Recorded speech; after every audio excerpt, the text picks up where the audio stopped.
At one level, it's highly amusing. On another level, sitting in this part of the world, it looks like we live in parallel universes. The regime leader of the United States was saying that the Western world need to protect ourselves from the rest. I was almost going to say the WEF needs to be called the WWEF, the Western World's Economic Forum, because that's what it turned out to be. We have to start with Davos. It's not because it's in my home country, but because it is ridiculous. All of the pronouncements that are coming from there. And on the one hand, you have people like the Prime Minister of Canada saying, this is over. This whole show is not in our interest anymore. We should give up the charade. And you have Macron basically giving a talk. We have now his text message in which he says, look, we're fine with subduing the world outside of Europe, but please don't do it to us. And then we have Donald Trump speaking in a really bizarre way. What are you making out of all of this? At one level, it's highly amusing. On another level, sitting in this part of the world, it looks like we live in parallel universes. There is the Western world made up of the United States and Europe. People are looking at this growing tension between the USA and Europe with great interest, because few of us imagined in our lifetimes that we would actually see this sort of thing happen. But one of the things that struck me, I saw the regime leader of the United States speaking in this usual rambling way.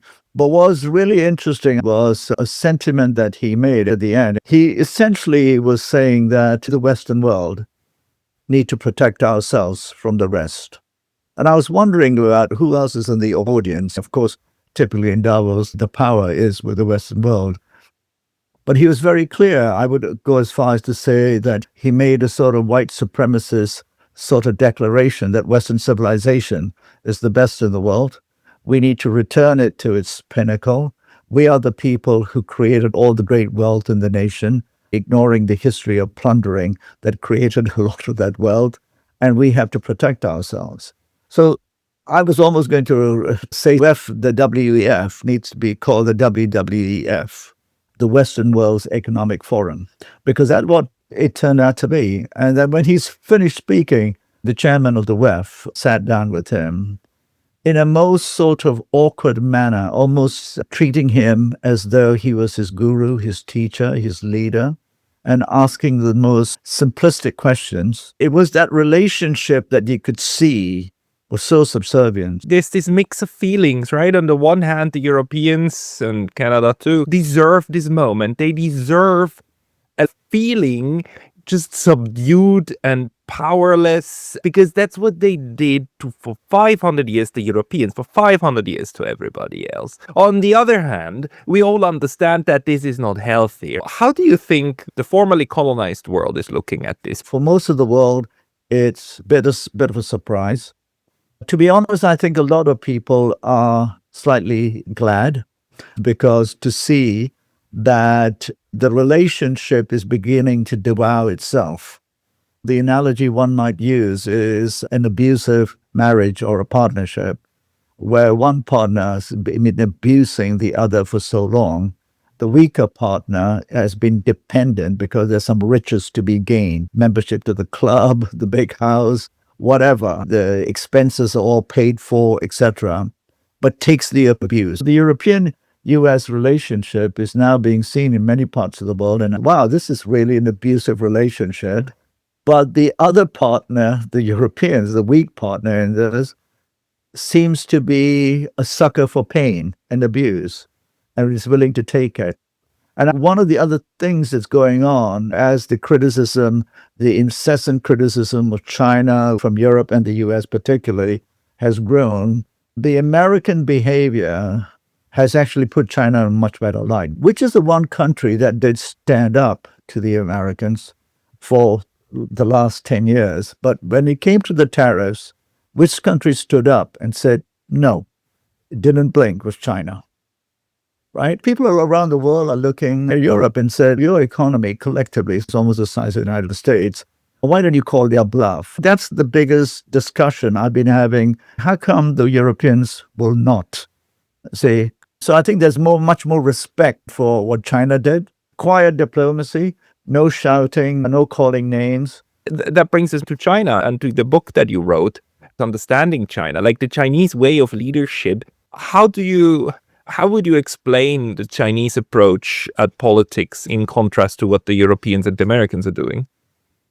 Thank you for mentioning the book. Most people are looking and saying, how come the Chinese have not behaved so badly? In a way, they behave with great dignity. But what is it that allows that system to operate in this way?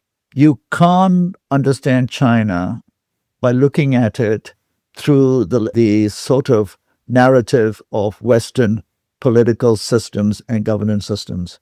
It's a completely different system.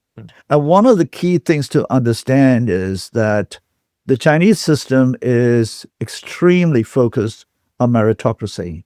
The Western narrative has simply been, and the simplistic propaganda, oh my God, they're a bunch of communists and they're oppressing everybody. You can't be a bunch of autocrats with no understanding, without great capabilities, oppressing everyone, and take 800 million people out of poverty and create what is unprecedented in human history.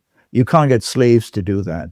The Chinese understood, in terms of a social contract, is that we support you as a leadership through our system, and legitimacy is through performance. And the performance has been stellar by any measure. So you will not get a situation, sort of mediocrity of the leadership in the United States for at least 25 years. I think one of the reasons the United States and Europe has come to this stage, as we've discussed, is that the United States in particular has not been able to produce leaders of high quality. The system is not based on meritocracy. It's not based on capability. It's based on rhetoric, money. It's drenched in party politics. You're accountable every day of the week for results. And that's why the Chinese president or premier or any senior Chinese person doesn't go on TV and make pronouncements which have not been studied in depth and which can be delivered, because the moment you say it has to be delivered on the basis that they are serving the societal communitarian needs of the country. In my view, the most consequential relationship, geopolitical relationship of the 21st century would be between China and India. This is the secret sauce we just need to put together. They represent their influence throughout the region. If you go to Indonesia, there's Hinduism, there's Buddhism, Right. Islam, and everything's there. But we also have to recognize, and if you look at the Korean issue, etc., these were all tensions, remnants of a different era, where the region was 80% colonized or in some way being dominated by foreign forces. And now is the time it will change. We have not, since the Vietnam War, had a major war. And thankfully, Thank God, yeah. we need to reshape diplomacy. For too long, even in this part of the world, if there's a problem somewhere, we need some Norwegian, Scandinavian diplomat put together by the UN who has no idea of this part of the world, but it's apparently as soon as a white man walks into the theater of conflict in Asia, we're all going to sit down and we're going to listen. This is the old colonial system. We're some of the best diplomats in the world in this part of the region. We have not leveraged them. An important part of the culture is how not to lose face. I may not like you, and we're going to talk, but what I shouldn't do is go on BC and say, you're a scumbag. And I'm going to his country, but let's see if he's going to bow to me. And let's see how I can get the better. That's not the way it's done.